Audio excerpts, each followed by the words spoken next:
I'm back again.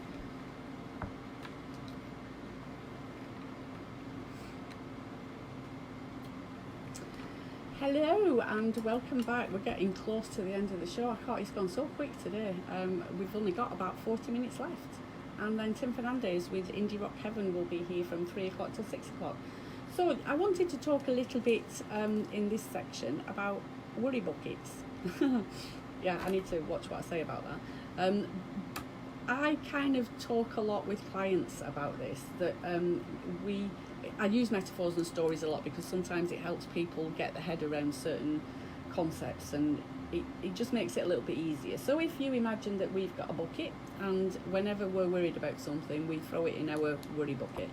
And sometimes our worry bucket's not that full and we're okay with it, and sometimes our worry bucket is overflowing.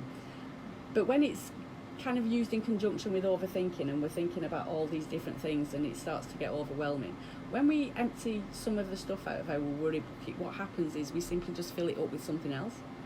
And I'm a very curious person naturally, which works well with my job, but I often say to clients, what happens if you empty your worry bucket? What are you going to do?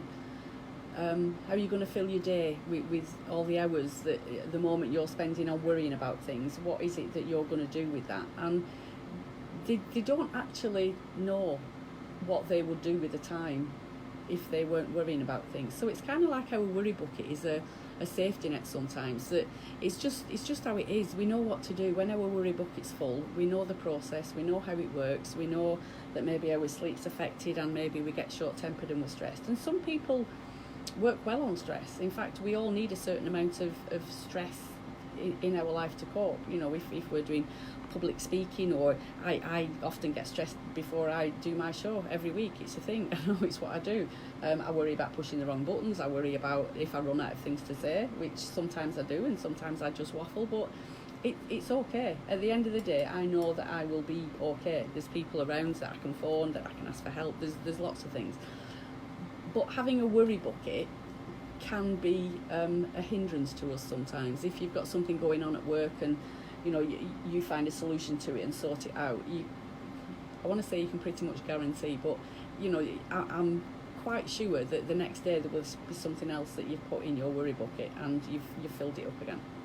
So just be aware of your worry bucket and how full is it. Again, it links into our state of mind and where we are at the moment. Our worry bucket might be full, but we don't pay much attention to it when our state of mind is in a good place, when the sun's shining and we're out maybe with family and friends and we're not thinking about it. And as soon as we come back home and it's quiet, then we kind of pick our worry bucket up and have a route around and think, oh yeah, I've got all of this that I should be worrying about. So yeah, just a little metaphor there about worry buckets. And I thought I'd just talk a little bit about next week. I think I've touched on drivers as part of our personalities and how they're developed and where they come from. So I'm thinking next week I might do a little bit on drivers, the different things, and linking that into our personality types. So I'll talk a little bit now on what our drivers are. Our drivers are what drive us to be a certain way. We pick them up early in childhood, and we usually get them because of the recognition we get from the people around us for acting a certain way, and then we think, oh, that I got lots of recognition and praise for doing that, so I'm going to do that a bit more. So there's 5 drivers. This is based on transactional analysis, and the first one is hurry up. So people that have a hurry up driver often overload themselves, literally, so they are rushing around like blue-bottomed flies to try and get everything done. They're always rushing, they always get a lot done, but they're often late because there's always something else that they can just squeeze in if they hurry up enough. Maybe catching a train or a bus, they just about make it because they're running down the road with all the bags and everything else. They talk quickly. I've got a hurry up driver. I'm not sure whether you can tell that when I'm on the radio, but sometimes I gab because there's always extra time in the day that I can just squeeze another job in. And we hit the deck running. Literally, the minute our eyes are open, that's it, we're off. My mum used to say I even talk in my sleep. I never shut up when I was a kid. The other one is try hard, and people that have a try hard driver can be creative. They tend to look and foresee problems. They can be playful and rebellious. They like high stimulation, and often people with a try hard driver don't finish things. and they can be easily distracted. Another one is a be perfect, and we are, because I have this as well. We all have all these drivers. It's not that we pick and choose, we have all of them, but some are more prevalent at certain times of our lives than other ones. So people who have been perfect are perfectionists. They can be critical of themselves and others, so we can be quite judgmental at times. Very focused on detail in things. The trip that I've just been on, I needed to know what time we were flying, what time we need to be there, what do I need to take, We can be sensitive to criticism, but we're very organised, overly responsible, as in we take responsibility for anything and everything, and smart dressers.